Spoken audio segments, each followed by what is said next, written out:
Hello and welcome to another Fleet Ops audio commentary brought to you today by ClintSet. Got a couple people in the room with me, Rash8472 and Primiginia, so don't be surprised if you hear them chime in here and there. Starting off, looking at the top, we've got Ray320 playing as the White Klingons. He is sporting a Martok avatar. Pretty standard avatar for most players that like to expand into those bigger ships. Looks like he's having a little trouble finding that mining station spot.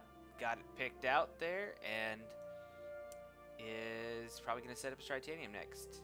Central field yard position here. So, central field yard facility. So he's going to do Cabbage. Looking at his mighty opponent, we have Charybde, who is the Red Borg, sporting an Optimize avatar. Getting basic mining out, went try first. Pretty standard. Getting that Tritanium. Oh yeah. Yum yum yum. Let's see, and what do you think, Primi, about little scout spam on that little scout attack on that constructor? I think it's enough to be an annoyance. I think it would be a bad idea if the constructor was shooting back.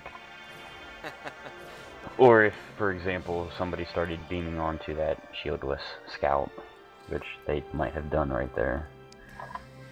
Yeah, it's definitely something that I can't say I've never done. Sometimes you just want that little bit of annoyance to get the work out there. Now, something I want to point out on Ray's mining, he's got all 3 miners on his dilithium already, and just now is going to get his second on this try. A lot of times I'll take my second miner out and move it to the try so that I'm getting a flow of Tritanium out early on. I don't know if it makes that much difference, but it makes me happy. Yeah. Well, about the scout thing, I can understand it if, you know, you're up against a weaker race and you maybe want to, you know, poke at one of their miners a little bit, because it really can make a difference, especially at an expansion. You know, you can really put some hurt on a miner and soften it up so you can get a quicker kill. But the downside is that you're really just raising a huge flag and saying, hey, transport onto my scout. And, you know, if you've got an opponent who, you know, keeps in mind about the lack of shields on that, then you're going to have to be without scouting for a few minutes while you recrew. Interesting, Ray is building his field research and the Bird of Prey extension. I'm guessing he's going to go Cavorts with those Cabbage as Martok, which is kind of ballsy, I'd say. Yeah, the Martok's Cavort has pulses, so it's not going to do quite as well against anything but maybe the probes. And actually, they'd probably do quite well against the probes, but not going to do quite as well against the Scubes and any heavier stuff. So, interesting. See how that works for him. Well, the Cabbage does have the torpedo drone instead of the disruptor special, so that is going to be an advantage for this Cabbage. Yeah, we see. I'm guessing he's going to put just a mining station as expansion. Will not have the money to put a you know, a battle yard there, so that's going to be a tempting target later on. We'll see if Chari can take advantage of that. He's got adapted Scube there and just one probe, kind of moving up the middle. Yep. Not too. He's going for a completely different method from last game. Definitely going for that fast attack. Yeah, I think this is really good against the Klingons. Klingons tend to build up fairly quick, but if you can take out their mining early, it can really mess them up. Miners cost a little supply, and that is something the Klingons have trouble maintaining if they're not getting kills. And against a Borg, it's not easy to get a lot of kills. Yep, and you know, against we've seen him take his time, building up against the Borg opponent, And, you know, it's something you almost have to do to, you know, try to get that miner kill with that, you know, that level of hull. But with the Klingon miners, you really don't need nearly as much, so you can afford to just kind of rush in there with just a couple ships and do some damage. And look at that. And he's already forced Ray to pop one. Yeah, popped all of them. Oh, Ray's popped his entire Now expansion. he needs to get out of there. I think Chari needs to really consider pulling some of these ships back. I mean, he's going to get some kills, but... Yeah, he definitely needs to get that probe out. That Scube's really not doing too bad, but, No, and it's going to do quite well. I think it should target on these Katingas. Just get the kills off on those guys. Get your probe out. Maybe go through that blue nebula. Don't want these to stack up on you too much. no, and this is not somewhere the Scube wants to be without that probe. Scube really is just sacrificing itself. It's saying, I want to die. Because even if it does make it out, which I think it will. Oh, it does. It does. There is another intercept Scube moving up, and yeah, but now that's gonna be Ray's gonna break off. Yeah, he just took so much damage. I guess he can come in there and kill off one of those miners.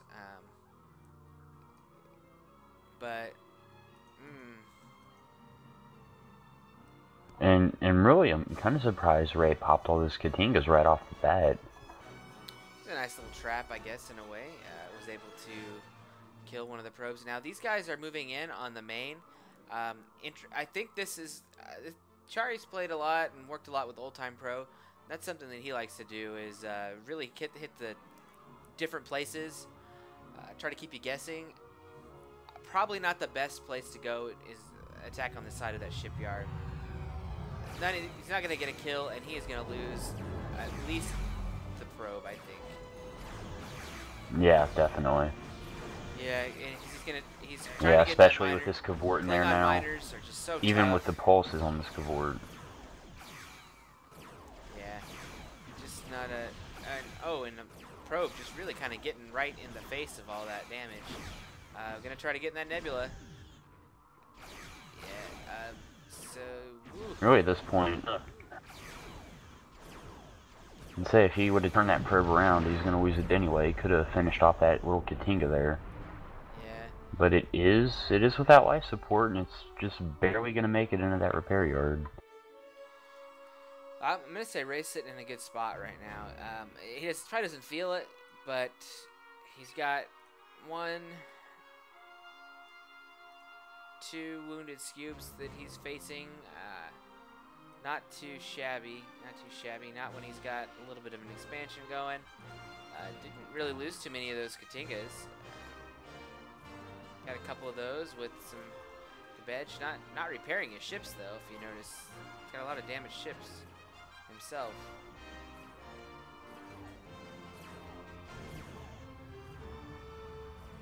Oh wow, I'm surprised he's moving out to attack without repairing. That could really, you know, nullify a lot of the advantage that he has right now. Yeah, it could. It could also, he might be able to get a little surprise out there. I think Ray wants to quickly push for some offensive movement. Does not like being on the defensive. Really wants to keep Chari bottled up. Chari, I think, waiting for a sphere at this point. A sphere would be just awesome against these light Klingon ships, and I think he might be able to get away with it with these 2 Scubes kind of defending it. It's a waiting game, though. It's a waiting game. I think Ray senses well, he doesn't have to worry about protecting any chassis, you know. He hasn't built the chassis yet, so he doesn't have to worry about losing a ton of money. And looks like Ray's just going to go for some mining here. Yeah. Or he's going to go away. Does not see it, so he's not going to just stick around there, and kind of cool. Yeah, he's probably very weary. You know, he saw as soon as he chased off that first attack, you know, here comes a second attack, and now that he's not getting one, he probably realizes that there's not many new ships being built, so he's probably expecting that sphere. Yeah, and Char gonna get it up pretty quick here, and that is gonna be just brutal. Very brutal. Attack on the mining here. I think once this, yeah, I think that gonna lose this one miner here. Will not be the end of the world for Chari. Not when he gets that sphere up. Wisely keeping his cubes back to defend should he need to. Sphere going up, and that is going to be just incredibly painful. Very powerful attack orders. And really, that Cavort, you know, even with that, single stage energy conduits, is not going to be doing too much damage against that sphere.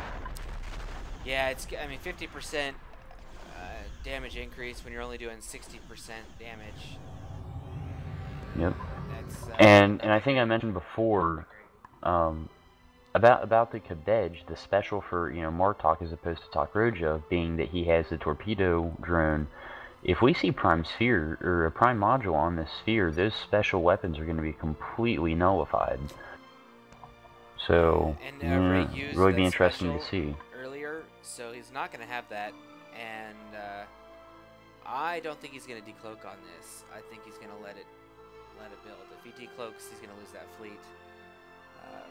Yep, and he doesn't have any way. Yeah, there he's acknowledging right now that he has no way to kill that. But he does have the ability to run around and do some damage. Well, but now totally missed this. Shari's off attacking. Yeah, Shari moved out. The only disadvantage Shari has right now is that he does not have an EM cube on the board. Yeah, but you know, just the extra DPS is still nice. And these miners aren't going to cloak away. Nope, and he's, well, I thought I heard a decloak. Yeah, nice little Cavort decloak there. I think it was going to just try to scare off these cubes.